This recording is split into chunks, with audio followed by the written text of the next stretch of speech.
So Posca pens are a acrylic-based pen that you can use to pretty much work on any surface. They're great for sort of decorating rocks or tiles or anything like that.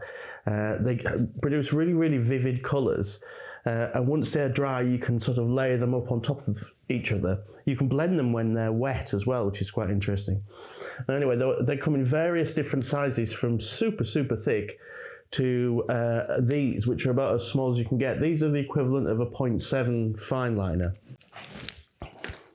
So what do I like about Posca pens? Well, I think it's a really fun way of developing your sort of sketching ideas when you look at a scene and you split it up into different sort of colour areas. So you could sort of say that the far background is going to be a blue, and as you get closer to the foreground, you could make it maybe a sort of hot pink or an orange or even a sort of bold red. They're really good for doodling with and for just playing with. So what I'm going to do here is I'm just going to show you some examples of how I've used them in the past. So here you can see there's some boaty examples. And so for sort of architectural stuff, they're really quite fun for that. But I'm going to also talk you through an example here of how I'm going to use them for a drawing here. So we're looking at Posca pens today. Now, if there's a lot of road noise going on in the background, they seem to be digging up my road again. I'm not quite sure what they're looking for. Maybe it's a diamond mine, or maybe it's the lost treasure of Sierra Madre. But they seem to be doing it every couple of weeks, which is fun. But anyway, I'm sure it's important, probably more important than what I'm doing, so maybe I shouldn't be chuntering on like some kind of old fart. What the plan is to do this little drawing. My friend John Warburton took this picture in Homefaith, and I quite like the way it layers up. And I think this Posca pen technique is quite nice when you have layer upon layer. Now, obviously, the risk when you draw like this is that you make mistakes and things become too big or too small. But to be honest with you, I'd rather have a sort of inaccuracy in the drawing than a dull drawing.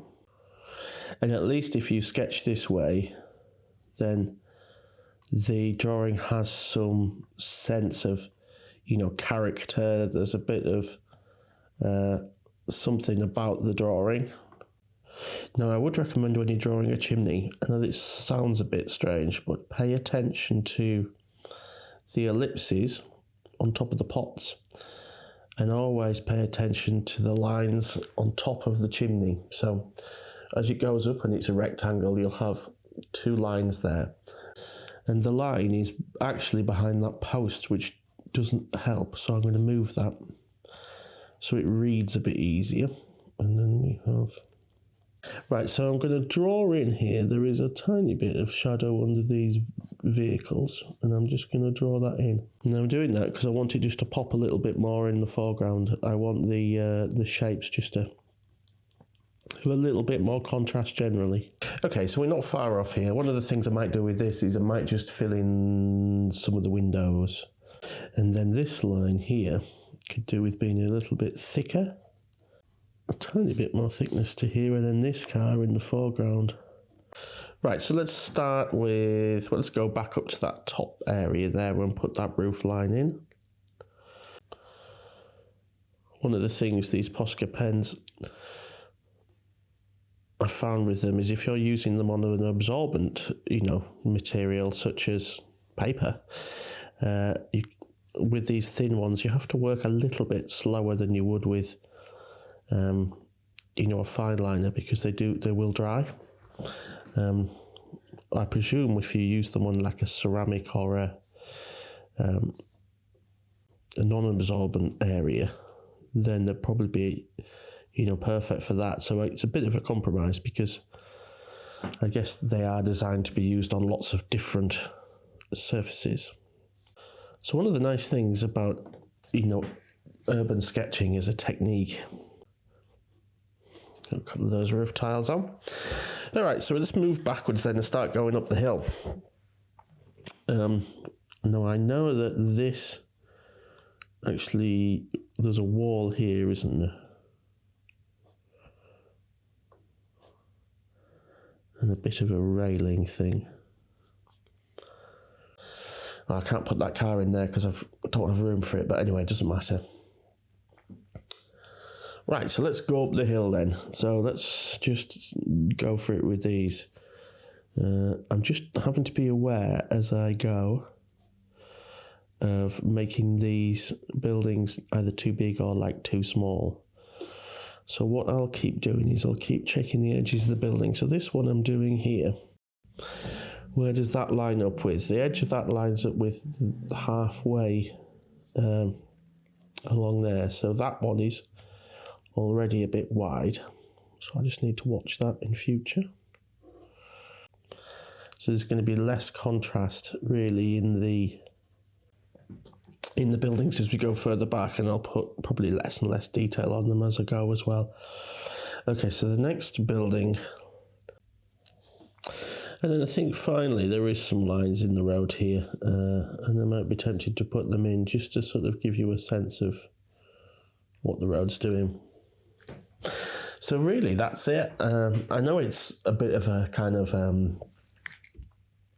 a bit of a rough sketch, but that's what I was sort of just trying to show you really. You can do Posca Pen sketches in obviously different colours. You don't have to use Posca Pens, you can use any colour. But it is fun sometimes just working in 2 colours, or you could even use 3. So say for example with this sketch here, if you wanted to put a little colour pop in, I mean this isn't a precious drawing by any means, so I don't mind overworking it or adding something you know you wouldn't normally want to add. So if you wanted to put like a pop of colour in, there is a yellow coat here that this woman's wearing. You could do something like that. Or even there's a little sort of traffic island there. And often 2 colours and then a little bright pop somewhere can work really well. So I do hope you found that useful. As well as actually using Posca Pens exclusively to create your art, they're also quite useful for adding bits to any drawing really. You know, once you've done an urban sketch, or if you've done a watercolour and you want to add in some dots of colour in more of a line work style rather than getting a thin brush, you can actually go over the top of your watercolour as long as it's dry with these Posca Pens. So if you wanted to do some highlights in the foreground of some leaves or some bright dots or some buttercups or whatever, you can actually go in with the Posca Pen and add those elements.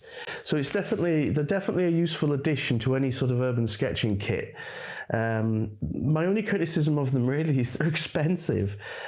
So what I did is I bought a small set, as you can see here, and I've been using and playing with that for a long time, and they do last, but they're certainly not cheap, and there is cheaper alternatives out there. But the quality is good. You can replace the nibs and they seem to flow pretty well. So yeah, let me know if you've ever used them. Drop a note in the comments below. So for longer, more detailed videos, check out my Patreon in the link above in my profile. And if you have any feedback, do let me know. It's always great to hear from you, and we'll see you next time. Bye bye.